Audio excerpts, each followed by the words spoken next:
നമസ്കാരം. എഡിറ്റേഴ്സ് അവറിലേക്ക് സ്വാഗതം. പ്രധാന വാർത്തകൾ. Flexi, Life Easy, Electronics and Home Appliances. മൂർച്ചയേറിയ വാക്പോരോടെ പാർലമെന്റ് സമ്മേളനത്തിന് സമാപനം. സഭയിൽ കയറാൻ പ്രധാനമന്ത്രിക്ക് ഭയമെന്ന് Rahul Gandhi. I am here to defend this country from the RSS. I am here to defend the country from Mr. Narendra Modi. Congress ഇടത് എംപിമാരുടെ മണ്ഡലങ്ങളിൽ റാലി നടത്തുമെന്ന് അരുൺ ജെയ്റ്റ്ലി. രാഷ്ട്രപതി ഭവനിലേക്ക് NDA മാർച്ച്. മദ്യനയത്തെ പിന്തുണച്ച് സുപ്രീം കോടതി. ഘട്ടം ഘട്ടമായി മദ്യം നിരോധിച്ചാൽ എന്ത് തെറ്റ്? മദ്യവിൽപ്പന മൗലികാവകാശമല്ല. വിവേചനവാദവും നിരാകരിച്ചു. നേതാക്കളുടെ തർക്കമോ നയത്തിന് പിന്നിലെന്നും കോടതി. മാഗി നൂഡിൽസിന്റെ നിരോധനം നീക്കി. നിരോധനം സ്വാഭാവിക നീതിയുടെ ലംഘനമെന്ന് ബോംബെ ഹൈക്കോടതി. 6 ആഴ്ചക്കകം 3 ലാബുകളിൽ പരിശോധന നടത്തണം. അനുകൂല ഫലമെങ്കിൽ വിപണിയിൽ തുടരാം. ചാവക്കാട് ഹനീഫ വധത്തിൽ പ്രധാന പ്രതിയെ നാട്ടുകാർ പിടികൂടി പോലീസിൽ ഏൽപ്പിച്ചു. CA അബ്ദുൾ മുനീറിന് സ്ഥലം മാറ്റം. ആനവേട്ട ഏറ്റെടുക്കാൻ അഭ്യർത്ഥിച്ച് CBIക്ക് സർക്കാരിന്റെ കത്ത്. And this is through extra cover. That is his 100. Shikhar Dhawan reaches his 4th Test 100. Galle cricket ടെസ്റ്റിൽ ശ്രീലങ്കയ്ക്ക് മേൽ ഇന്ത്യക്ക് ആധിപത്യം. ഇന്ത്യക്ക് 192 റൺസിന്റെ ഒന്നാം ഇന്നിംഗ്സ് ലീഡ്. ശിഖർ ധവാനും വിരാട് കോഹ്ലിക്കും സെഞ്ചുറി. വിശദമായി. പ്രതിപക്ഷ പ്രതിഷേധത്തിൽ മുങ്ങി പാർലമെന്റിന്റെ വർഷകാല സമ്മേളനത്തിന് സമാപനം.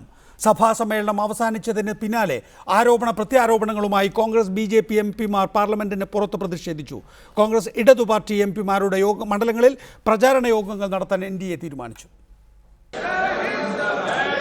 സഭാ സമ്മേളനത്തിന്റെ അവസാന ദിവസവും മുൻ ദിവസങ്ങളിലേതുപോലെ ബഹളമയം. വ്യാപം വിഷയം സഭ നിർത്തിവെച്ച് ചർച്ച ചെയ്യണമെന്നാവശ്യപ്പെട്ട് കോൺഗ്രസും CPIയും നോട്ടീസ് നൽകിയിരുന്നെങ്കിലും സ്പീക്കർ സുമിത്ര മഹാജൻ ഈ ആവശ്യം തള്ളി.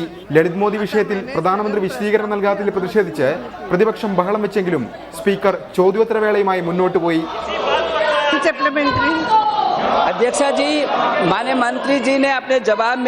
ഇതിനിടെ സഭയ്ക്കകത്തെ പ്രതിഷേധം പുറത്തേക്ക് വ്യാപിച്ചു. വ്യാപം വിഷയത്തിൽ രാഹുൽ ഗാന്ധിയുടെ നേതൃത്വത്തിൽ പ്രതിപക്ഷാംഗങ്ങൾ ഗാന്ധി പ്രതിമയ്ക്ക് മുന്നിൽ പ്രതിഷേധിച്ചു. പ്രധാനമന്ത്രിയെയും സുഷമ സ്വരാജിനെയും രൂക്ഷമായി വിമർശിച്ച രാഹുൽ ഗാന്ധി നരേന്ദ്രമോദി സഭയിൽ വരാത്തത് ധൈര്യമില്ലാത്തതുകൊണ്ടാണെന്ന് കുറ്റപ്പെടുത്തി. രാജീവ് ഗാന്ധിയെ കോടതി വെറുതെ വിട്ടതാണെന്ന് സുഷമ ഓർക്കണമെന്നും രാഹുൽ പറഞ്ഞു. The judicial system of India has given a statement saying that this was a campaign against Rajiv Gandhi. There is nothing in this.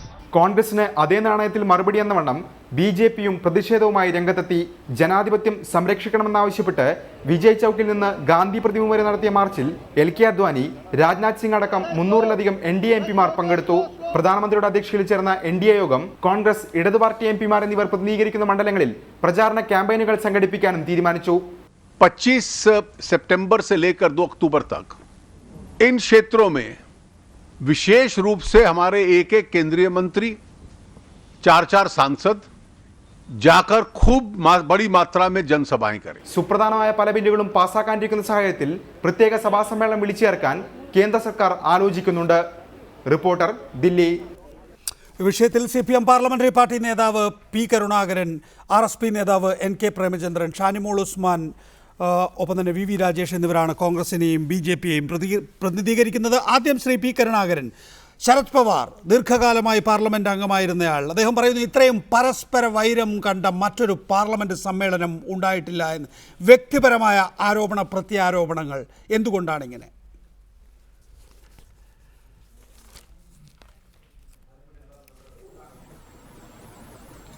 അല്ല, ഇതുപോലുള്ള സംഭവം തന്നെയായിരുന്നു 2010 നടന്നത്. 2010 BJP പ്രതിപക്ഷത്തായിരുന്നു, ഞങ്ങൾ പ്രതിപക്ഷത്തായിരുന്നു. അന്ന് ഇതേപോലെ 1 മാസത്തോളം തുടർച്ചയായി പാർലമെന്റ് സ്തംഭിപ്പിച്ചിരുന്നു. അന്ന് ശ്രീ സുഷമ സ്വരാജ് ശരിയാണ്, പാർലമെന്റ് സമ്മേളനങ്ങൾ ക്ഷോഭജനകമായിട്ടുണ്ട് എന്ന കാര്യം എല്ലാവർക്കും അറിയാം. ഇത് വ്യക്തിപരമായ ആരോപണ പ്രത്യാരോപണങ്ങളാണ്. സുഷമ സ്വരാജ് പറയുന്നു ഒട്ടോവിയോ കൊത്രോക്കിക്ക് വേണ്ടിയും വാറൻ ആൻഡേഴ്സന് വേണ്ടിയും ഗാന്ധി കുടുംബം ചെയ്ത കാര്യങ്ങൾ, സുഷമ സ്വരാജിൻ്റെ മകളും ഭർത്താവും ചെയ്ത കാര്യങ്ങൾ രാഹുൽ ഗാന്ധിയും സോണിയാഗാന്ധിയും എടുത്തു പറയുന്നു. സോണിയാഗാന്ധി ഈ പ്രതിപക്ഷത്തെ ഏറ്റവും മുതിർന്ന പാർലമെന്റ് അംഗം, പ്രതിപക്ഷത്തിൻ്റെ ഏറ്റവും പരമോന്നത നേതാവ് വെല്ലിലേക്ക് ഇറങ്ങുകയാണ്. ഇതെല്ലാം തന്നെയും ഒരു കുടുംബ യുദ്ധം പോലെ ആക്കിയിരിക്കുന്നു കാര്യങ്ങൾ എന്നുള്ളതാണ് ആക്ഷേപം.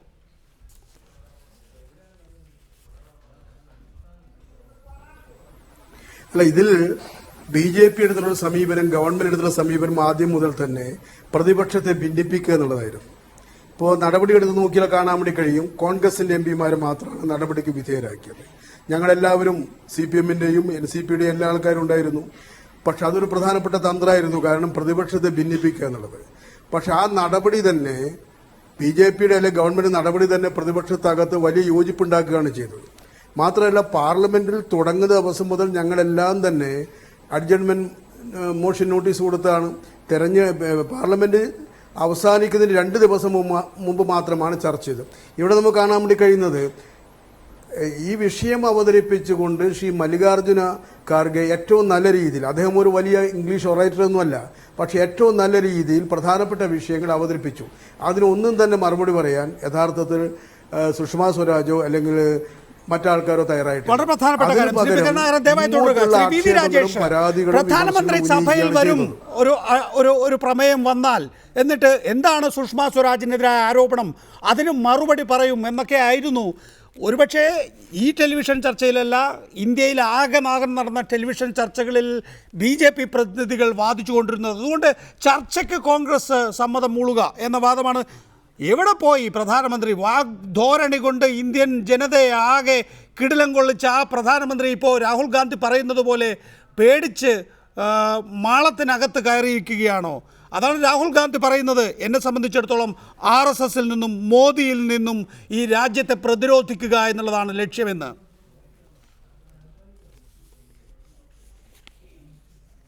നികേഷ്, 2014 നമ്മൾ കണ്ടതല്ലേ, RSSനെയും മോഡിയെയും പ്രതിരോധിക്കാൻ വേണ്ടി കച്ചകെട്ടിറങ്ങിയ രാഹുൽ ഗാന്ധിയുടെ പാർട്ടി എത്ര സീറ്റിലെത്തിയതെന്ന്. അതുകൊണ്ട് അതേ പുതിയ സാഹചര്യത്തിൽ സോണിയാഗാന്ധിയും രാഹുൽ ഗാന്ധിയും കോൺഗ്രസിനെയും മുഴുവൻ പ്രതിപക്ഷത്തെയും മുന്നിൽ നിന്നുകൊണ്ട് നയിക്കുന്ന കാഴ്ചയാണ് നാം കഴിഞ്ഞ ദിവസങ്ങളിൽ കാണുന്നത്. തുടരുക.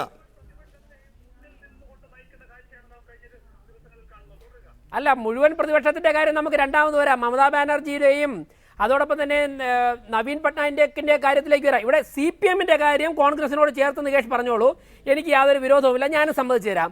ബഹുമാനപ്പെട്ട P. കരുണാകരൻ MPക്ക് ഏറ്റവും വലിയ വിഷമം കോൺഗ്രസ് MPമാരെ സസ്പെൻഡ് ചെയ്തപ്പോഴേക്കും ഞങ്ങളെ കൂടി സസ്പെൻഡ് ചെയ്യാത്തത് എന്ത് എന്നുള്ള വിഷമമാണ് മുതിർന്ന നേതാവിന്റെ ഭാഗത്തു നിന്നും കേൾക്കുന്നത്. ഇവിടെ CPIM എന്ന് പറയുന്ന പാർട്ടിയുടെ ഐഡന്റിറ്റി നഷ്ടപ്പെട്ടിരിക്കുക. അവർക്ക് പ്രതിഷേധിക്കാമായിരുന്നു അവരുടെ നേതൃത്വത്തിൽ. എന്തുകൊണ്ട് നരേന്ദ്രമോദി പ്രതിപക്ഷം ഉന്നയിച്ച ചോദ്യങ്ങൾക്ക് മറുപടി പറയാൻ വരുന്നില്ല പാർലമെന്റിൽ? ഈ സെഷനിലാകെ തന്നെ നിങ്ങളുടെ ഏറ്റവും പ്രധാനപ്പെട്ട ആക്ഷേപം എന്താണ്? കോൺഗ്രസ് ജനാധിപത്യത്തെ അപകടത്തിൽപ്പെടുത്തുന്നു, പാർലമെന്റ് നടപടികൾ മുന്നോട്ട് കൊണ്ടുപോകാൻ അനുവദിക്കുന്നില്ല എന്നൊക്കെ ആയിരുന്നല്ലോ. ഈ പാർലമെന്റ് സമ്മേളനത്തിൽ എന്തുകൊണ്ട് നരേന്ദ്രമോദി വന്നിരുന്ന് ഒന്നുകിൽ ചോദ്യങ്ങൾക്ക് ഉത്തരം പറയുക, അല്ലെ എന്താണ് അവിടെ നടക്കുന്നത് എന്നെങ്കിലും കാണുക? ഇത് രണ്ടിനും തയ്യാറാകാത്ത പ്രധാനമന്ത്രിയാണോ ഈ ജനാധിപത്യത്തെക്കുറിച്ച് പറയുന്നത്? നരേന്ദ്രമോദിയാണോ ജനാധിപത്യത്തെക്കുറിച്ച് പറയുന്നത്? തുടരുക. നികേഷ് കുമാർ, ജനാധിപത്യപരമായ രീതിയിൽ എന്തിനും നേരിടാൻ തയ്യാറുള്ള വ്യക്തിയാണ് നരേന്ദ്രമോദി എന്ന് ലോകം കണ്ടതാ. ഇവിടെ എന്താ സംഭവിച്ചത്? തുടക്കം മുതലുള്ള ദിവസങ്ങളിൽ തന്നെ ഞങ്ങൾ ചർച്ചയ്ക്ക് തയ്യാറല്ല, സുഷമാ സ്വരാജ് രാജിവെക്കണം, സുഷമാ സ്വരാജ് ഡൽഹിക്ക് പുറത്തു പോകണം എന്നുള്ള നിലപാടായിരുന്നല്ലോ ലോക്സഭയിലും രാജ്യസഭയിലും ഈ പ്രതിപക്ഷത്തിലെ ഈ 44, 9, 53 MPമാർ സ്വീകരിച്ചുകൊണ്ടിരുന്നത്. അതിനുശേഷം പല ആവർത്തി പറഞ്ഞു സുഷമാ സ്വരാജ് ആദ്യം മറുപടി പറയട്ടെ, അതിനുശേഷം മന്ത്രിമാർ ഇടപെട്ട് സംസാരിക്കും, ആവശ്യമാണ് എങ്കിൽ പ്രധാനമന്ത്രി ഇടപെടേണ്ട സന്ദർഭങ്ങൾ വന്ന് സംസാരിക്കും എന്ന് പറഞ്ഞപ്പോൾ GST ബില്ല് ഈ സഭാ സമ്മേളനത്തിൽ നടപ്പിലാക്കരുത് എന്നുള്ള ഒരൊറ്റ അജണ്ട കൊണ്ട് അങ്ങനെ നടപ്പായി കഴിഞ്ഞാൽ ഈ രാജ്യത്തിന്റെ സാമ്പത്തിക ഘടന തന്നെ വൻ പുരോഗതിയിലേക്ക് എത്തുമെന്നുള്ള ഒരു അജണ്ട കൊണ്ട് ശ്രീമതി ഷാനിമോൾ ഉസ്മാൻ, GST അത് വളരെ പ്രധാനപ്പെട്ടതാണ്. ശ്രീ VV രാജേഷ് അല്പം മുമ്പ് ചൂണ്ടിക്കാണിച്ചതുപോലെ ഇന്ത്യയുടെ സമ്പദ് വ്യവസ്ഥയിൽ GDP-യിൽ 2% വളർച്ച കൈവരിക്കാൻ ഉതകുന്ന വിധത്തിലാണ് കോൺഗ്രസ് അത് ആസൂത്രണം ചെയ്തത്. അത് നടപ്പിലാക്കേണ്ട ബാധ്യത 2014 അധികാരമേറ്റ നരേന്ദ്രമോദി സർക്കാരിനാണ്. അതിൽ നിന്ന് ഈ സർക്കാരിനെ തടുക്കുക, പ്രതിരോധിക്കുക എന്ന ലക്ഷ്യം ഒരുപക്ഷെ രാജ്യത്തിന് തന്നെ അപകടകരമാണ്, വികസനത്തിന് തടസ്സമാണ്.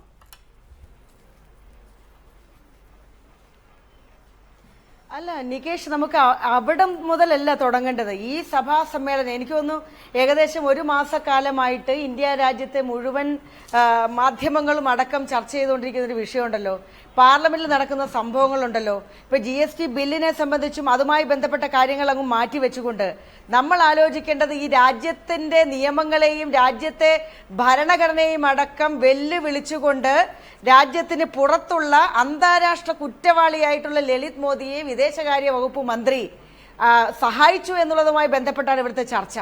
അപ്പൊ അതിനെ കൊണ്ടുവന്ന് വികസനത്തിന് തുരങ്കം വെക്കുന്നു എന്നുള്ള നിലയിലൊന്നും പറഞ്ഞു കൊണ്ടുവന്നു കഴിഞ്ഞാൽ ഇവിടെ അത് വിലപ്പോവില്ല. യഥാർത്ഥത്തിലുള്ള വിഷയത്തെക്കുറിച്ച് തന്നെ നമ്മൾ ചർച്ച ചെയ്യണം. അപ്പൊ സുഷമ സ്വരാജ് എന്ന് പറയുന്ന വ്യക്തി, ഇത് വി രാജേഷ് അടക്കം ആദ്യം പറഞ്ഞത് എന്താ, സുഷമ സ്വരാജ് അത്തരത്തിൽ ഒന്നും ചെയ്തിട്ടില്ല, സഹായിച്ചിട്ടില്ല. പക്ഷേ ശ്രീമതി സുഷമ സ്വരാജ് തന്നെ പാർലമെന്റിൽ നടത്തിയിട്ടുള്ള പ്രസംഗത്തിൽ വളരെ വ്യക്തമായി പറഞ്ഞത് എന്താ, ഞാൻ സഹായിച്ചു, പക്ഷെ മാനുഷിക പരിഗണനയാണ് അവിടെ. രണ്ടാമത് പറഞ്ഞ മറ്റൊരു കാര്യം, ഇവിടെ സൂചിപ്പിച്ചതുപോലെ സുഷമ സ്വരാജിന്റെ ഭർത്താവും മകളും അടക്കമുള്ളവർ അന്യായമായി പണം കൈപ്പറ്റിയതിനെ സംബന്ധിച്ചിട്ടുള്ള ആരോപണം വന്നപ്പോൾ പറഞ്ഞു അവരങ്ങനെ ചെയ്തിട്ടില്ല. പക്ഷെ ശ്രീമതി സുഷമ സ്വരാജ് തന്നെ ഇന്നലെ പാർലമെന്റിൽ നടത്തിയിട്ടുള്ള പ്രസംഗത്തിൽ പറഞ്ഞത് 9 പേരിൽ ഒരാളായിട്ട് 9 പേരടങ്ങുന്ന പാനലിൽ ഒരാൾ മാത്രമാണ് എന്റെ മകൾ എന്ന് പറയുകയുണ്ടായി. അപ്പൊ സത്യങ്ങൾ അഡ്മിറ്റ് ചെയ്തിട്ടുള്ള അഡ്മിഷൻസ്, പക്ഷെ അതുകൊണ്ട് പാർലമെന്റ് നടത്തിക്കൂടാ എന്നാണോ, പാർലമെന്റ് നടത്താൻ അനുവദിക്കില്ല എന്നുള്ളതാണ്.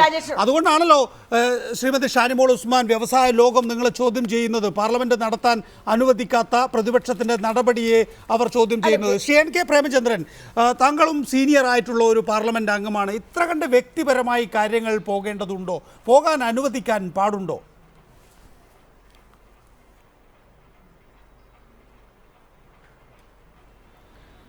പാർലമെന്റിൽ അഴിമതി ആരോപണവുമായി ബന്ധപ്പെട്ട പ്രശ്നങ്ങൾ വരുമ്പോഴൊക്കെ കൗണ്ടർ ആർഗ്യുമെന്റ്സ് ഉണ്ടാകുക സ്വാഭാവികമാണ്. പക്ഷേ ഇപ്രാവശ്യം നിങ്ങൾക്കറിയാം, കഴിഞ്ഞ ദിവസത്തെ സുഷമ സ്വരാജിൻ്റെ വിശദമായിട്ടുള്ള മറുപടി പരിശോധിച്ചാൽ ആ മറുപടിയിൽ മുഴുവൻ ഗാന്ധി കുടുംബത്തെ അധിക്ഷേപിക്കുന്നതിന് വേണ്ടി, പ്രത്യേകിച്ചും സോണിയാഗാന്ധി, രാഹുൽ ഗാന്ധി, രാജീവ് ഗാന്ധി, അവരെ അധിക്ഷേപിക്കുന്നതിന് വേണ്ടിയിട്ടായിരുന്നു അവരുടെ പ്രസംഗത്തിലെ പ്രസക്തമായിട്ടുള്ള പ്രധാന ഭാഗങ്ങൾ മുഴുവൻ വിനിയോഗിച്ചത്. എന്നാൽ ശ്രീ മല്ലികാർജുന ഖാർഗെ ആദ്യം സംസാരിച്ചുകൊണ്ട് ഉന്നയിച്ച പ്രധാനപ്പെട്ട പ്രശ്നങ്ങൾ, അതിൽ താൽപ്പര്യങ്ങളുടെ വൈരുദ്ധ്യം അല്ലെങ്കിൽ കോൺഫ്ലിക്റ്റ് ഓഫ് ഇൻട്രസ്റ്റ്, അതുപോലെ തന്നെ വിദേശകാര്യ മന്ത്രാലയമോ അല്ലെങ്കിൽ നമ്മുടെ ബ്രിട്ടനിലെ UK ഹൈക്കമ്മീഷൻ ഉൾപ്പെടെയുള്ള ബന്ധപ്പെട്ട ഓഫീസുകളുമായി ബന്ധപ്പെടാതെ വളരെ രഹസ്യമായി ഇത്തരത്തിലൊരു മാനുഷിക പരിഗണനയുടെ അടിസ്ഥാനത്തിൽ സഹായിക്കാനെടുത്ത തീരുമാനം, ലളിത് മോദിക്കെതിരെ നിലവിലുള്ള 16ഓളം വരുന്ന അന്വേഷണവുമായി ബന്ധപ്പെട്ട കേസുകളെ സംബന്ധിച്ച് ധാരണയുണ്ടായിരുന്നു. ഇത്തരം കാര്യങ്ങളെ സംബന്ധിച്ചൊന്നും വ്യക്തമായിട്ടുള്ള മറുപടിയോ വിശദീകരണമോ നൽകാതെ കൊട്രോച്ചിയെ, അതുപോലെ തന്നെ ആൻഡേഴ്സനെ, അതുപോലെ തന്നെ ശ്രീ പി ചിദംബരത്തിന്റെ ഭാര്യ, അതുപോലെ തന്നെ രാഹുൽ ഗാന്ധിയും അതുപോലെ രാജീവ് ഗാന്ധിയും ഒക്കെ ഉൾപ്പെടുന്ന ഒരുപാട് ആക്ഷേപങ്ങളും ആരോപണങ്ങളും പറഞ്ഞുകൊണ്ട് രാഷ്ട്രീയമായി മുൻകൈ നേടുന്നതിന് വേണ്ടിയിട്ടുള്ള പരിശ്രമം നടന്നതല്ലാതെ ഉന്നയിക്കപ്പെട്ട ആക്ഷേപങ്ങൾക്ക് ഒരു മറുപടിയും പറഞ്ഞില്ല. ഉന്നയിക്കപ്പെടുന്ന വാദം, ഇന്നിപ്പോ അരുൺ ജെയ്റ്റ്ലി ആയാലും BJPയുടെ മറ്റ് നേതാക്കളും ഉന്നയിക്കുന്ന വാദം, ഇത് സോണിയാഗാന്ധിയുടെയും രാഹുൽ ഗാന്ധിയുടെയും മാത്രം താല്പര്യമാണ്. കോൺഗ്രസ് അധികാരത്തിൽ നിന്ന് പോവുകയാണ്, ഗാന്ധി കുടുംബത്തിൽ നിന്ന് അധികാരം മാറ്റപ്പെടുകയാണ്. അതിൽ നിന്നുണ്ടാകുന്ന ഒരു തരം എന്താ പറയുക, അവരുടെ രോഷം അല്ലെങ്കിൽ തങ്ങളിൽ നിന്ന് അധികാരം മാറ്റപ്പെടുമ്പോഴുണ്ടാകുന്ന അവർക്ക് അധികാരത്തിൽ മാത്രം കടിച്ചു തൂങ്ങാൻ കഴിയുന്ന ഒരു കുടുംബം എന്നുള്ള നിലയിൽ അവർക്കുണ്ടാകുന്ന ഒരു പ്രത്യേകതരം സ്വഭാവ സവിശേഷത, അതുകൊണ്ടാണ് സോണിയാഗാന്ധി, ഇപ്പോൾ സോണിയാഗാന്ധി കഴിഞ്ഞ ദിവസം ലോക്സഭയുടെ നടുത്തളത്തിൽ ഇറങ്ങുന്നു. ഏറ്റവും പരമോന്നത നേതാവ് പാർലമെൻറ്റിൻ്റെ ചരിത്രത്തിൽ ഇന്നേ വരെ അത് ചെയ്തിട്ടില്ല എന്നുള്ളത് നമുക്കറിയാം. സോണിയാഗാന്ധി നടുത്തളത്തിൽ ഇറങ്ങുന്നു. രാഹുൽ ഗാന്ധി മുഴുവൻ സഭാ നടപടികളും തടസ്സപ്പെടുത്തുന്നതിന് അധ്യക്ഷം വഹിക്കുന്നു, ഏകോപനം നടത്തുന്നു. അതും ശരിയാണ്, ഇതിനൊക്കെ വാദപ്രതിവാദങ്ങളുണ്ട്. ഒരുപക്ഷെ താങ്കൾ പറയുന്നത് തന്നെയായിരിക്കാം. പക്ഷേ ഈ മന്ത്രിസഭ നരേന്ദ്രമോദി കാര്യങ്ങൾ ആസൂത്രണം ചെയ്തിരിക്കുന്നത് ആരും രാജിവെക്കാൻ പോകുന്നില്ല എന്നുള്ളതാണ്. അപ്പോൾ എങ്ങനെയാണ് കാര്യങ്ങൾ മുന്നോട്ട് കൊണ്ടുപോകുക? അവിടെയാണ് ഒരു ഡിപ്ലോമസിയുടെ സാധ്യത. ആ ഡിപ്ലോമസിയുടെ സാധ്യത തേടാത്തതിൻ്റെ കാരണമായി ചൂണ്ടിക്കാണിക്കുന്നത് ഗാന്ധി കുടുംബത്തിൽ നിന്ന് അധികാരം പോകുന്നു, ഇപ്പുറത്ത് BJP പക്ഷത്ത് കൃത്യമായ ഒരു ലീഡർഷിപ്പും ആ പാർട്ടിക്ക് ഒരു സെറ്റപ്പും ഉണ്ടാകുന്നു. സഹിക്കാൻ കഴിയുന്നില്ല അധികാരം കയ്യിൽ നിന്ന് അകന്നു പോകുമ്പോൾ. അതുകൊണ്ടാണ് പോലും ഇത്രയധികം അങ്ങോട്ടും ഇങ്ങോട്ടും.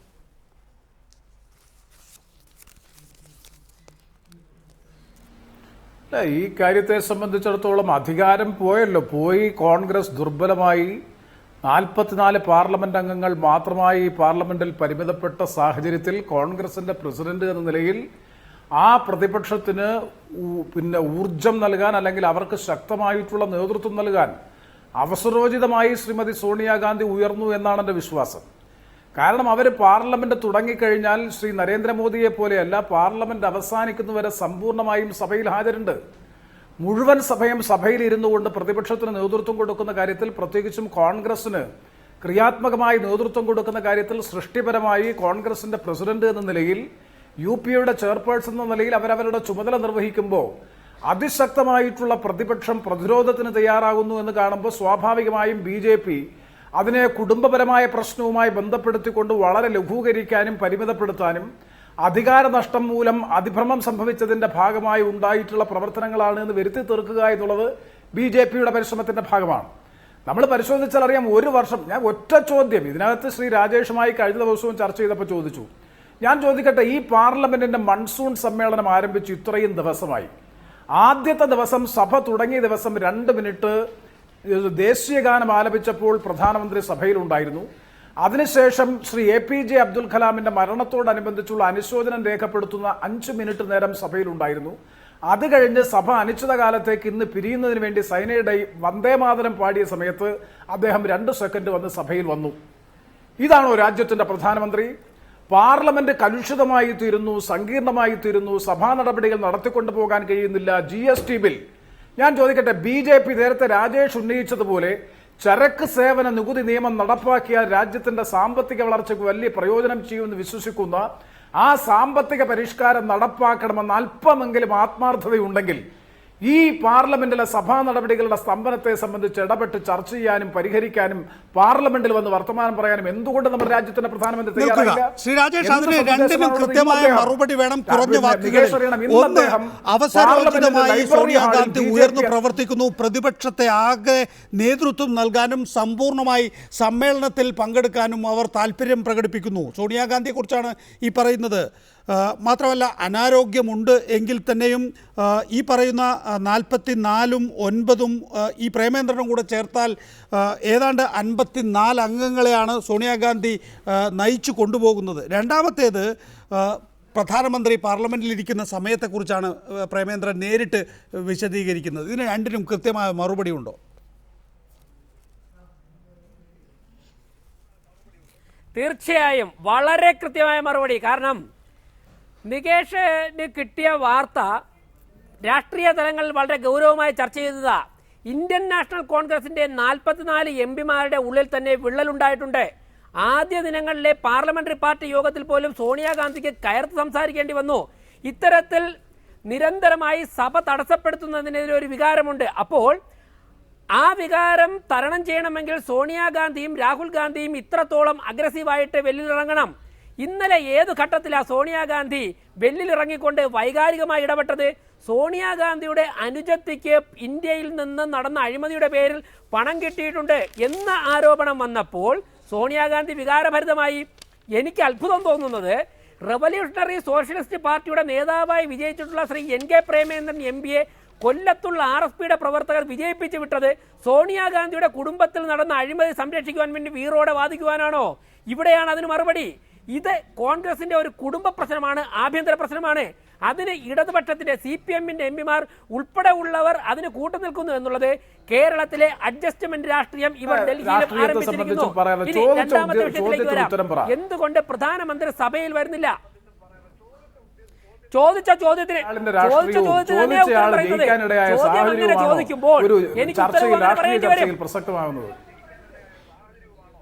അല്ലല്ലോ അല്ലല്ല, അങ്ങനെ ചോദിക്കുമ്പോൾ കോൺഗ്രസിൽ നടന്ന ആ അഴിമതിയെ പിന്തുണച്ചുകൊണ്ട് ഇടതുപക്ഷത്ത് നിൽക്കുന്ന ഒരു പ്രസ്ഥാനം സംസാരിക്കുമ്പോൾ ഞങ്ങൾക്കത് പറയേണ്ടി വരും. ഞാൻ CPMനെ ഉൾപ്പെടെ പറയുന്നത്, RSP മാത്രമല്ല. ഇവിടെ രണ്ടാമത്തെ വിഷയം, എന്തുകൊണ്ട് പ്രധാനമന്ത്രി സഭയിൽ വരുന്നില്ല? ആര് സംസാരിച്ചു, ആര് ന്യായീകരിച്ചു? ഗുജറാത്ത് നിയമസഭയെ ഫേസ് എന്നോട് ശ്രീ നികേഷ് ചോദിച്ച ചോദ്യത്തിന് ഞാൻ വളരെ മിതമായ ഭാഷയിലാണ് ഉത്തരം പറഞ്ഞത്. സോണിയാഗാന്ധി ഇന്ത്യൻ പാർലമെന്റിൽ സമ്പൂർണ്ണമായി സമയം ചെലവഴിക്കുന്നു, പ്രശ്നങ്ങളിൽ ഇടപെടുന്നു, നേതൃത്വം കൊടുക്കുന്നു. അത് ഒരു തെറ്റാണ് എന്ന് ഞങ്ങൾക്ക് ബോധ്യപ്പെടുന്നില്ല. അതും അഴിമതിയുമായി എന്താ ബന്ധം? പറഞ്ഞപ്പോൾ ഞാൻ ഇടപെട്ടില്ല. അല്ല, ഞാൻ താങ്കൾ പറഞ്ഞപ്പോൾ ഞാൻ ഇടപെട്ടില്ല. ഞാൻ പറഞ്ഞതിന് ശേഷം താങ്കൾക്ക് സമയം ലഭിക്കും. സോണിയാഗാന്ധി വൈകാരികമായി പെരുമാറിയത് സോണിയാഗാന്ധിയുടെ കുടുംബം സമ്പാദിച്ച പണത്തെക്കുറിച്ച് പറഞ്ഞപ്പോഴാ എന്തുകൊണ്ടാണ് അങ്ങനെ പറയേണ്ടി വന്നത്? രാഹുൽ ഗാന്ധി സുഷമാ സ്വരാജിനോട് ചോദിക്കുന്നു, നിങ്ങൾക്ക് എത്ര പണം ലളിത് മോഡിയുടെ കയ്യിൽ നിന്നും കിട്ടിയെന്നുള്ള നിലവാരം കുറഞ്ഞ ചോദ്യം രാഹുൽ ഗാന്ധി ചോദിക്കുമ്പോൾ ഞങ്ങളും രാഷ്ട്രീയ പാർട്ടിയാ, ഞങ്ങളും രാഷ്ട്രീയ നേതാക്കന്മാരാ, ഞങ്ങൾക്ക് തിരിച്ചു ചോദിക്കേണ്ടി വരും. പുത്രോച്ചിയുടെ കയ്യിൽ നിന്ന് എത്ര പണം കിട്ടിയെന്ന് അമ്മയുടെ പോയി മോൻ ചോദിക്കുമെന്ന് സുഷമാ സ്വരാജ് പറഞ്ഞു. അവിടെ അങ്ങനെ ഒരു മറുപടി പറയുമ്പോൾ എന്തിനാ CPM-നും RSPക്കും വികാരം വരുന്നത്? ഇവിടെ നികേഷിന്റെ രണ്ടാമത്തെ ചോദ്യം, എന്തുകൊണ്ട് പ്രധാനമന്ത്രി പാർലമെന്റിൽ വരുന്നില്ല? പ്രധാനമന്ത്രി പാർലമെന്റിൽ ഉണ്ടായിരുന്നു, പ്രധാനമന്ത്രി മറുപടി പറയാൻ തയ്യാറായിരുന്നു. പക്ഷേ ഈ പാർലമെന്റ് നടത്തുവാൻ ഞങ്ങൾ അനുവദിക്കില്ല, സുഷമാ സ്വരാജ് രാജിവെക്കണം എന്നുള്ള പിടിവാശി നിങ്ങൾ പിടിക്കുമ്പോൾ സ്വാഭാവികമായിട്ടും ഞങ്ങൾക്ക് രാഷ്ട്രീയ പാർട്ടി എന്നുള്ളതിലേക്ക് ഞങ്ങളുടെ നിലപാട് സ്വീകരിക്കേണ്ടതായിട്ടുണ്ട്.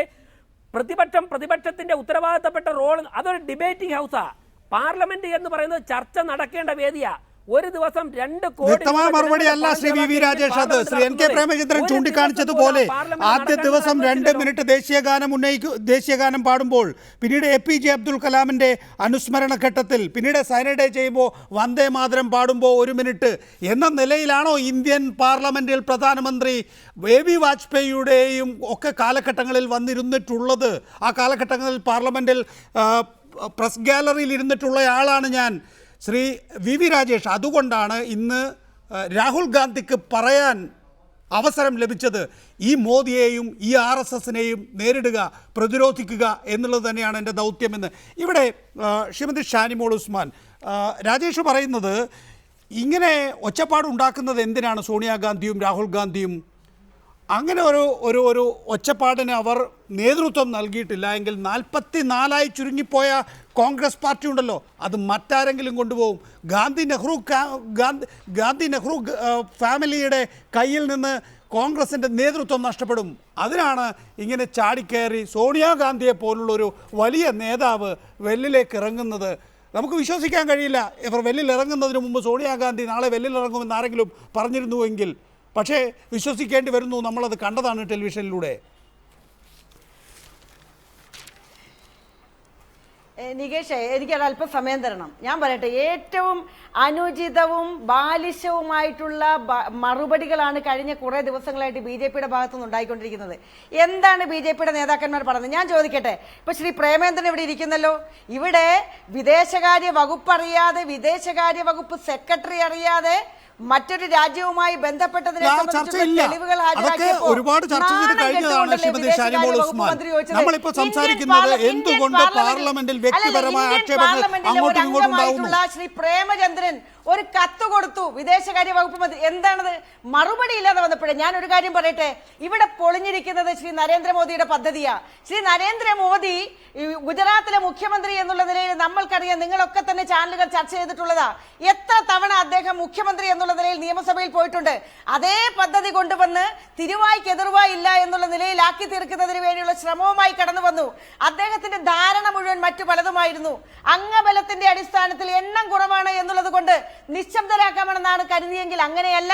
ശ്രീമതി സോണിയാഗാന്ധിയുടെയും അതുപോലെ ശ്രീ രാഹുൽ ഗാന്ധിയുടെയും നേതൃത്വത്തിൽ തന്നെ പ്രതിപക്ഷം ഈ രാജ്യത്തെ മൂല്യങ്ങൾക്ക് കടക്കൽ കത്തിവെക്കുന്ന BJPയുടെ ഓരോ നയങ്ങൾക്കുമെതിരെ ശക്തമായി നിലകൊള്ളുമെന്ന് കണ്ടപ്പോ സത്യത്തിൽ പതറിയിരിക്കുന്നത് BJPക്കകത്താണ് വിള്ളൽ. രാജേഷ് അറിയാഞ്ഞിട്ടാ.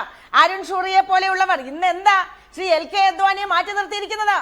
ഇന്ന് മാത്രമല്ല ശ്രീ വി വി രാജേഷ്, നിങ്ങൾക്ക് പാർലമെന്റിൽ അഭിമാനത്തോടുകൂടി ആത്മവിശ്വാസത്തോടുകൂടി രാഹുൽ ഗാന്ധിയെ നേരിടാൻ കഴിയുമെങ്കിൽ എന്തിനാണ് പാർലമെന്റ് ഹാളിന്റെ പുറത്തു വെച്ച് അദ്ദേഹത്തിന്റെ കൈ പിടിച്ച് എന്താണ് മകനെ നിനക്ക് എന്നോടുള്ള പ്രശ്നം, ഞാൻ നിന്നെ എന്ത് ചെയ്തു എന്ന് ചോദിക്കുന്നത്? നാണക്കേടല്ലേ രാഹുൽ ഗാന്ധി അത് പാർലമെന്റിൽ ഉന്നയിച്ചപ്പോൾ സുഷമാ സ്വരാജ് ഉണ്ടായത്? മുഖത്ത് നോക്കി പറഞ്ഞില്ലേ ഞാൻ പറയുന്നത് മുഴുവൻ സത്യമാണ് എന്ന്? അത് പാർലമെന്റിൽ വെച്ച് ആവർത്തിച്ചപ്പോൾ, രാഹുൽ ഗാന്ധി ആവർത്തിച്ചപ്പോൾ സുഷമാ സ്വരാജിൻ്റെ മുഖം വെള്ള പേപ്പർ പോലെ വെളുത്തുപോയില്ലേ? Shri V V Rajesh. Shri P Karunakaran, ഔദ്യോഗികമായി പ്രതിപക്ഷ നേതാവില്ല എങ്കിൽ പോലും ഇന്ത്യൻ പാർലമെൻറ്റിൽ പ്രത്യേകിച്ച് ലോക്സഭയിൽ പ്രതിപക്ഷം, കോൺഗ്രസ് ആയിക്കൊള്ളട്ടെ മറ്റ് പ്രതിപക്ഷ കക്ഷികളായിക്കൊള്ളട്ടെ, അവരുടെ ശക്തി തെളിയിച്ചിരിക്കുന്നു. തങ്ങളൊരു വാദം ഉന്നയിക്കുകയാണെങ്കിൽ അത് പാർലമെൻറ്റിൽ ഉയർത്തി നിലനിൽക്കാൻ കഴിയും എന്ന്. ഇനിയിപ്പോൾ GSTയുടെ കാര്യം നമ്മൾ നേരത്തെ പറഞ്ഞല്ലോ. നിയമനിർമ്മാണത്തിന് വേണ്ടി ഈ മാസം 31 മുതൽ ഒരു 5 ദിവസത്തെ പ്രത്യേക സമ്മേളനം വിളിച്ചുകൂട്ടാൻ സർക്കാർ ആലോചിക്കുന്നു. ഗവൺമെൻറ്റിനും മുന്നോട്ട് പോകണമല്ലോ. അതുമായി സഹകരിക്കുമോ പ്രതിപക്ഷം?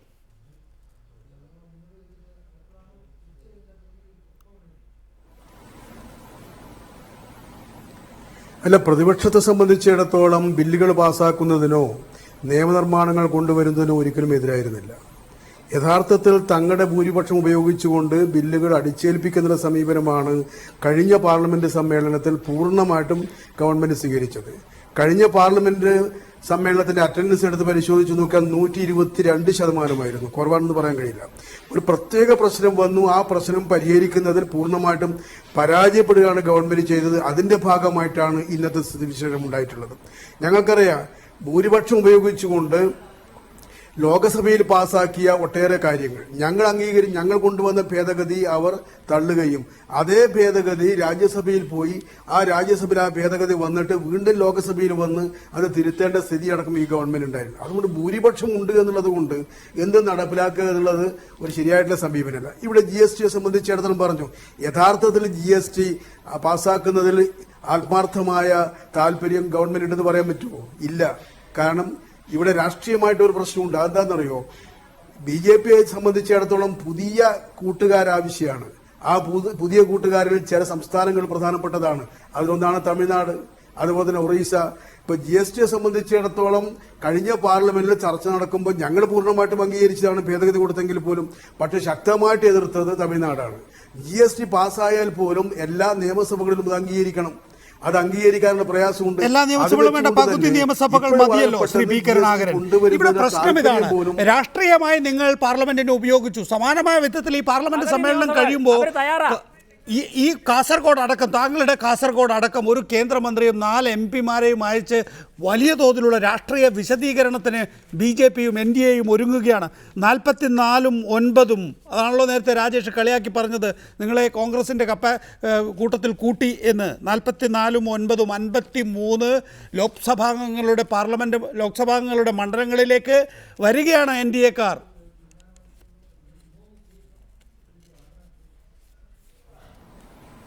യഥാർത്ഥത്തിൽ രാജേഷ് മനസ്സിലാക്കേണ്ടത്, നികേഷ് തന്നെ ശ്രദ്ധിക്കേണ്ട ഒരു കാര്യം, ഇതിനേക്കാളും ഭൂരിപക്ഷം ഉണ്ടായിരുന്നല്ലോ ബൊഫേഴ്സ് പ്രശ്നവുമായിട്ട് ബന്ധപ്പെട്ട് രാജീവ് ഗാന്ധിക്ക്.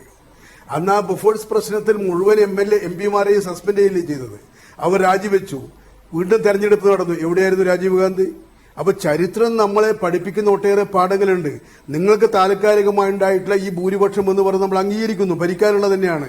പക്ഷെ ആകെ വോട്ടെടുത്ത് പരിശോധിച്ച് നോക്കിയാൽ അത് 31.90% NDA എടുത്ത് നോക്കിയാൽ 39%. രാജ്യത്തെ സംബന്ധിച്ചിടത്തോളം 69-70% ആളുകൾ നിങ്ങൾക്കെതിരായിട്ടാണ് വോട്ട് ചെയ്തത്. പക്ഷെ പക്ഷെ ആ അർഹത എന്ന് പറയുന്നത് പാർലമെന്റ് നടപടിക്രമങ്ങൾ ആകെ ലോക്സഭയിലുള്ളത്. ആ 543 പേരോട് ഇന്ത്യയിലെ ചില വ്യവസായികളെ കൊണ്ട് നിങ്ങൾ എഴുതിക്കുകയാണ്, പത്രക്കുറിപ്പ് എഴുതിക്കുകയാണ്, പാർലമെന്റ് നേരെ നടത്തണമെന്ന്. ആരെയാണ് പേടിപ്പിക്കുന്നത് ശ്രീ വി രാജേഷ്? മാത്രമല്ല, ഈ പറയുന്ന വ്യവസായികളെ ഉപയോഗിച്ച് നിങ്ങൾ ഇന്ത്യൻ പാർലമെന്റിനെ നിയന്ത്രിക്കാൻ പോവുകയാണോ? അതായത് സുഷമാ സ്വരാജിന് രാഹുൽ ഗാന്ധിയെ രാഷ്ട്രീയമായി നേരിടാൻ ഒരു മടിയുമില്ല. സുഷമാ സ്വരാജ് പാർലമെന്റിൽ പുറത്തു വച്ച് ചോദിച്ചത്, അവരെ വ്യക്തിപരമായി ആക്ഷേപിച്ചപ്പോൾ വ്യക്തിപരമായി താങ്കൾക്ക് എന്താണ് ശത്രുത എന്നവർ ചോദിച്ചു. രാഷ്ട്രീയമായി രാഹുൽ ഗാന്ധിയെ നേരിടാൻ ഒരു മടിയുമില്ല എന്നുള്ളതിന് തെളിവല്ലേ ഇന്നലെ സുഷമാ സ്വരാജ് ഒരു 1.5 മണിക്കൂർ ചില ചോദ്യങ്ങൾ ചോദിച്ചുകൊണ്ട് പ്രസംഗിച്ചത്? ഇന്നലെ സ്പീക്കർ അടിയന്തര പ്രമേയത്തിന് താങ്കളുടെ മറുപടിയാണ്. സുഷമാ സ്വരാജ് അത് കേട്ടപ്പോൾ മറുപടി പറഞ്ഞില്ല, ഈ മറുപടി പറഞ്ഞില്ല. സുഷമാ സ്വരാജ് പാർലമെന്റിന്റെ പുറത്ത് രാഹുൽ ഗാന്ധിയുടെ കൈ കൂട്ടിപ്പിടിച്ച് ചോദിക്കുകയാണ്, ബേട്ടാ തും മേരെ സേ ഗുസ്സ ക്യോ ഹോ, മേനെ തുമാരെ ക്യാ കിയ എന്ന് സാധാരണഗതിയിൽ പറയാറില്ല. കാരണം പാർലമെന്റിൽ നടക്കുന്നത് രാഷ്ട്രീയമാണ്. ആ രാഷ്ട്രീയത്തിനനുസരിച്ച് അവിടെ മറുപടി പറയുക എന്നുള്ളത് പുറത്തു പോയി കൈപിടിച്ച് മോനെ, മകനെ, മരുമകനെ എന്നൊക്കെ വിളിക്കേണ്ട കാര്യം എന്താണ്? നിങ്ങൾ ഇത്ര കോൺഫിഡന്റ് ആണ് ഈ വിഷയത്തിലെങ്കിൽ?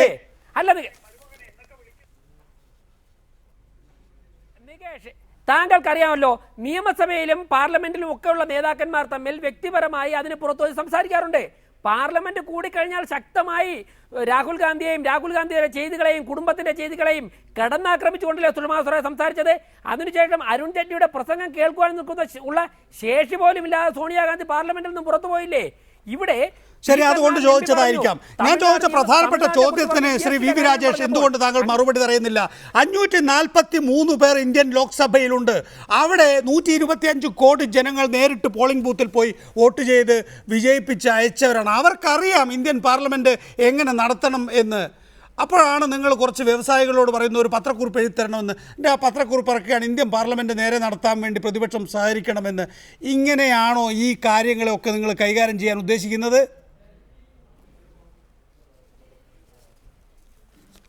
നികേഷ് കുമാർ, 130 കോടി ജനങ്ങൾ ജീവിക്കുന്ന ലോകത്തിലെ ഏറ്റവും വലിയ ജനാധിപത്യ രാഷ്ട്രത്തിൽ ജനങ്ങളെ ഒരു വർഷത്തോളം ഞങ്ങൾ തെരഞ്ഞെടുപ്പ് പ്രചരണം നടത്തി അധികാരത്തിൽ വന്ന പാർട്ടിയാണ് ഞങ്ങൾ. ബഹുമാനപ്പെട്ട കരുണാകരൻ MP ശതമാനത്തെ കുറിച്ച് പറഞ്ഞു, അദ്ദേഹം BJPയുടെ ശതമാനത്തെ കുറിച്ച് പറഞ്ഞു. അദ്ദേഹത്തിന്റെ പാർട്ടിക്ക് എത്ര ശതമാനം വോട്ടാണ് കിട്ടിയതെന്ന് അദ്ദേഹം അത് പറഞ്ഞില്ല. കാരണം അത് വെളിയിൽ പറയാൻ കൊള്ളുകയില്ല. എന്തുകൊണ്ടാണ് താങ്കളുടെ പാർട്ടിക്ക് വോട്ട് ശതമാനം കുറഞ്ഞു പോയത്? ബഹുമാനപ്പെട്ട MP 64 MP മാർക്സിസ്റ്റ് പാർട്ടി ഇന്ന് 9 MP എത്തിയത് നിങ്ങളുടെ ഈ പിന്തിരിപ്പൻ നയങ്ങൾ മൂലമാ.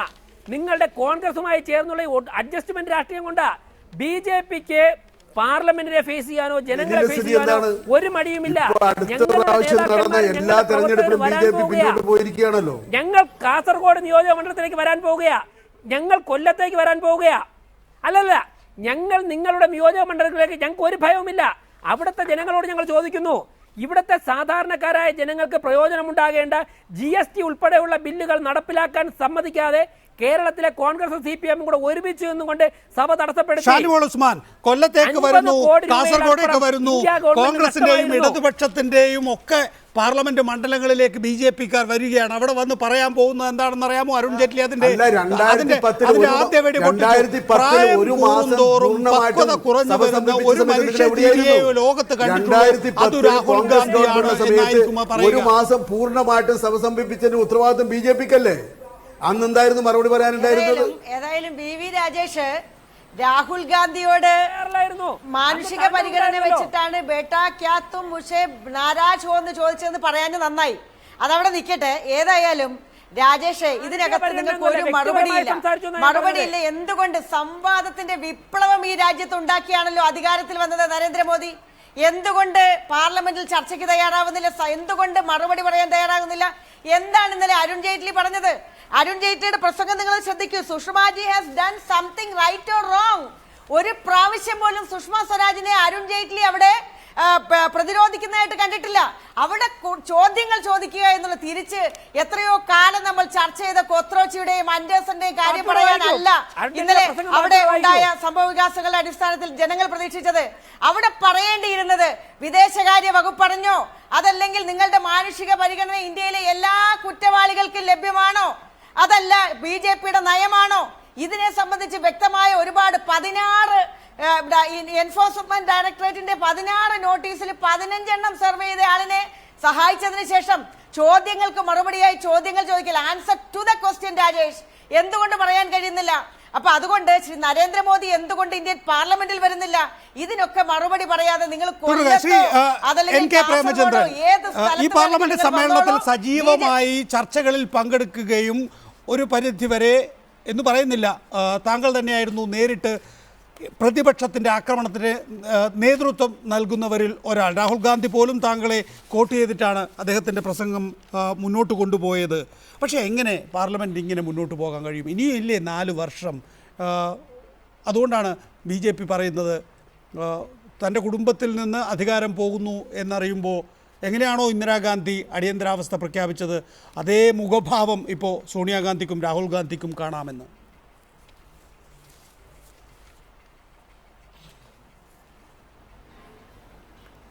ഇപ്പോൾ BJPയെ സംബന്ധിച്ചിടത്തോളം അധികാരം ഏറ്റെടുത്ത് 1 വർഷത്തിനുള്ളിൽ തന്നെ ഗുരുതരമായ രാഷ്ട്രീയ പ്രതിസന്ധി നേരിടേണ്ടി വന്നു. കോൺഗ്രസ് നേതൃത്വം നൽകുന്ന UPA സംബന്ധിച്ചിടത്തോളം ഏതാണ്ട് 2ാം UPAയുടെ അവസാന കാലഘട്ടത്തിലാണ് വലിയ രാഷ്ട്രീയ പ്രതിസന്ധിയിലേക്ക് സത്യത്തിൽ ഒരുപാട് ആക്ഷേപങ്ങളുടെ പേരിൽ UPA ഗവൺമെൻറ് പ്രതിരോധത്തിലായത്. അപ്പോൾ അഴിമതി വിമുക്ത ഭാരതം എന്ന വ്യക്തമായ മുദ്രാവാക്യം മുന്നോട്ട് വെച്ച് വേറിട്ടൊരു പാർട്ടിയും സമീപനവും എന്ന നിലപാട് സ്വീകരിച്ച് അധികാരത്തിൽ വന്ന ശ്രീ നരേന്ദ്രമോദിയുടെ നേതൃത്വത്തിലുള്ള NDA ഗവൺമെൻറ് ചുരുങ്ങിയ 1 വർഷം കാലം കൊണ്ട് തന്നെ ശക്തമായ ആക്ഷേപങ്ങളെ പ്രതിരോധിക്കേണ്ടതായി വന്നു എന്നുള്ളത് തന്നെ ഈ ഗവൺമെൻറ്റിൻ്റെ മുന്നോട്ടുള്ള പ്രയാണത്തെ സംബന്ധിച്ചിടത്തോളം ആശങ്ക ഉയർത്തുന്ന ഒരു പ്രശ്നം തന്നെയാണ്. നേരത്തെ നികേഷ് ചോദിച്ച ഒരു ചോദ്യം, ഞങ്ങളാരും പാർലമെൻറ്റ് നടപടികൾ തടസ്സപ്പെടുത്തുന്നതിന് അനുകൂലമല്ല. പാർലമെൻറ്റ് സഭാ നടപടികൾ കൃത്യമായി മുന്നോട്ട് പോകണമെന്ന് ആഗ്രഹിക്കുകയും അതിൽ പാർട്ടിസിപ്പേറ്റ് ചെയ്യാൻ താല്പര്യവുമുള്ള പാർലമെൻറ്റ് അംഗങ്ങളാണ്. പക്ഷേ അതിൽ ഒരു പ്രധാനപ്പെട്ട റോൾ എടുക്കേണ്ട, ക്രിയേറ്റീവായിട്ടുള്ള റോൾ എടുക്കേണ്ട പ്രധാനമന്ത്രിയും ഭരണകക്ഷിയായിട്ടുള്ള പ്രധാനപ്പെട്ട പാർട്ടിയും നിരുത്തരവാദപരമായ സമീപനം സ്വീകരിച്ചാൽ എങ്ങനെ പാർലമെന്റ് നടപടികൾ മുന്നോട്ട് പോകാൻ കഴിയും? പിന്നെ വളരെ പ്രധാനപ്പെട്ട ഒരു പ്രശ്നം നികേഷ് മനസ്സിലാക്കേണ്ടത്, വ്യാപം അതുപോലെ തന്നെ ലളിത് മോദി ഗേറ്റ്, ഈ രണ്ട് പ്രധാനപ്പെട്ട ആക്ഷേപങ്ങൾ ഈ ഗവൺമെന്റിനെതിരെ ഉയർന്നു വന്നിട്ടും അതിൽ ശക്തമായി പ്രതിഷേധിക്കാനോ അതിൽ പ്രതികരിക്കാനോ പ്രതിപക്ഷത്തിന് ഈ ആദ്യ വർഷത്തിൽ തന്നെ കഴിഞ്ഞില്ല എന്നുണ്ടെങ്കിൽ നമ്മുടെ രാജ്യത്തിന്റെ സ്ഥിതി എന്തായിരിക്കും? ഗവൺമെന്റ് അക്കൗണ്ടബിൾ ആക്കി മാറ്റുക എന്നുള്ളത് പ്രതിപക്ഷത്തിന്റെ പ്രഥമമായിട്ടുള്ള ചുമതലയാണ്. ആ ചുമതല നിർവഹിച്ചതിനാണ് നേരത്തെ രാജേഷ് വെല്ലുവിളി ഉയർത്തിയത്, ഞങ്ങൾ കാസർഗോട്ടേക്കും കൊല്ലത്തേക്കും വരുന്നു. എന്തൊരു പൊളിറ്റിക്കൽ അരഗൻസ് ആണ്! ഒരു വർഷം ഭരണം കിട്ടിയപ്പോൾ നിങ്ങൾ ജയിച്ച LDFന്റെയും അല്ലെങ്കിൽ കോൺഗ്രസിന്റെയും ജയിച്ച പാർലമെന്റ് അംഗങ്ങളുടെ മണ്ഡലത്തിലേക്ക് ഞങ്ങൾ വരുന്നു. ഇതാണോ ഭാഷ? ഇതാണോ രീതി? ഇതാണോ ശൈലി? ഇതാണോ ജനാധിപത്യം? ഇന്ന് പാർലമെന്റിന്റെ ലൈബ്രറി ഹാളിൽ അദ്ദേഹം പ്രസംഗിച്ചു, പ്രധാനമന്ത്രി. കഴിഞ്ഞ ദിവസം സെൻട്രൽ ഹാളിൽ പ്രസംഗിച്ചു. ഞാൻ ചോദിക്കട്ടെ, ഈ സെൻട്രൽ ഹാളിനും പാർലമെന്റ് ലൈബ്രറി ഹാളിനും ഇടയ്ക്കുള്ള ലോക്സഭയിലോ രാജ്യസഭയിലോ പ്രത്യക്ഷപ്പെട്ട് എന്തുകൊണ്ട് സംസാരിച്ചുകൂടാ? ശ്രീ വി രാജേഷ്, മൻമോഹൻ സിംഗിനെ മൻമോഹൻ സിംഗ് എന്ന് വിളിച്ചത് നരേന്ദ്രമോദിയായിരുന്നു. ആ നരേന്ദ്രമോദി തന്നെ ഇനിയിപ്പോൾ രാജ്യത്തെ അഭിസംബോധന ചെയ്ത് നന്നാക്കി കളയാം എന്ന് തോന്നലില്ലെങ്കിൽ തന്നെ സ്വന്തം സഹപ്രവർത്തകയല്ലേ സുഷമ സ്വരാജ്? നാളെ നിങ്ങൾ NK പ്രേമേന്ദ്രൻ്റെയും P കരുണാകരൻ്റെയും ഒക്കെ മണ്ഡലത്തിൽ പോയി പ്രചരണം നടത്തുമ്പോൾ എന്താണ് നരേന്ദ്രമോദി ഈ വിഷയത്തിൽ ചിന്തിക്കുന്നതെന്നറിയാൻ അദ്ദേഹത്തിൻ്റെ പാർലമെൻറ്റ് പ്രസംഗം ഉപകരിക്കുമായിരുന്നില്ലേ? വി രാജേഷിനെ പോലുള്ളവർക്ക് നരേന്ദ്രമോദി പറയുന്നത് ആവർത്തിക്കാമായിരുന്നില്ലേ ഇത്തരം പൊതുയോഗങ്ങളിൽ? ഒന്നും ചെയ്യാതെ മിണ്ടാതിരിക്കുന്നത് എന്തേ എന്നാണ് പ്രേമേന്ദ്രൻ്റെ ചോദ്യം.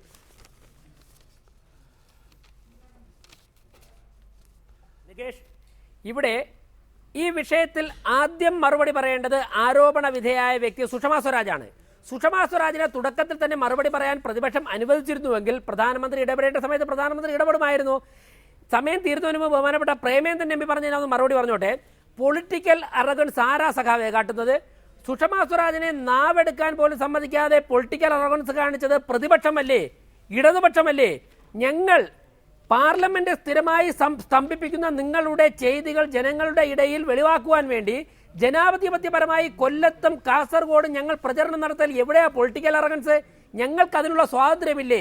ഭൂരിപക്ഷം ഞങ്ങൾക്ക് കിട്ടിപ്പോയി എന്നുള്ളത് ഒരു കുറ്റമായിട്ടാണോ നിങ്ങൾ കാണുന്നത്? നിങ്ങളുടെ പാർട്ടിക്ക് മത്സരിച്ച് താങ്കളുടെ പാർട്ടിക്ക് ഭൂരിപക്ഷം നേടാമായിരുന്നല്ലോ.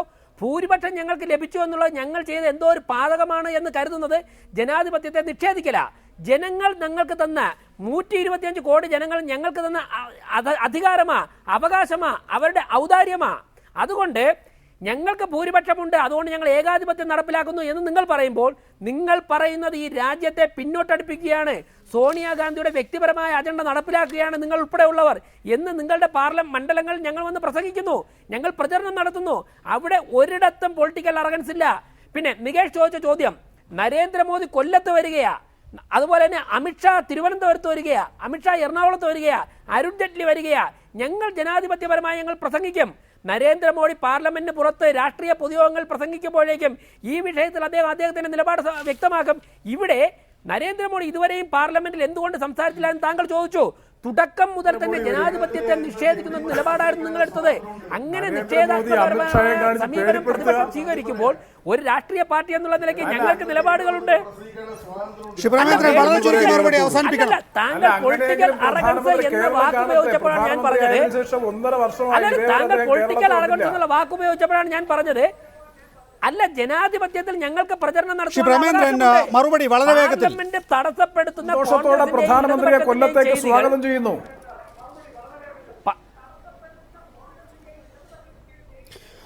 രാജേഷ്, പ്രേമേന്ദ്രൻ പറയുന്നത് മോദി വരും, അമിത്ഷാ വരും എന്നൊക്കെ പറഞ്ഞ് പേടിപ്പിക്കുകയാണോ എന്നതാണ് ചോദ്യം. അല്ലല്ല, ഞാൻ പറഞ്ഞത് ജനാധിപത്യത്തിലെ നിങ്ങളല്ലേ ചോദിച്ചത് BJPക്ക് ഭയമാണോ എന്ന് ചോദിച്ചത്. ഞങ്ങൾക്ക് ജനങ്ങളെ നേരിടാൻ ഒരു ഭയവുമില്ല. പക്ഷേ ഞങ്ങളത് ചെയ്യുമ്പോൾ പൊളിറ്റിക്കൽ അറഗൻസ് എന്തിനാ പറയുന്നത്? അപ്പം നിങ്ങൾക്ക് എന്തും കാണിക്കാം, പ്രതിപക്ഷത്തിന് എന്തും കാണിക്കാം. BJP ഒരു രാഷ്ട്രീയ പ്രചരണം നടത്തുമ്പോഴേക്കും അതിനെ പൊളിറ്റിക്കൽ അറഗൻസ് ആയതിന് അതിന് സ്വാഭാവികമായും പ്രേമേന്ദ്രനും P കരുണാകരനും അല്ലെങ്കിൽ 44, 9, 53 പേർ നേരിടട്ടെ. വളരെ നന്ദി ഈ വിഷയത്തിൽ സംസാരിച്ചതിന് Shri P Karunakaran, NK Premachandran, Shanimol Usman, V Rajesh.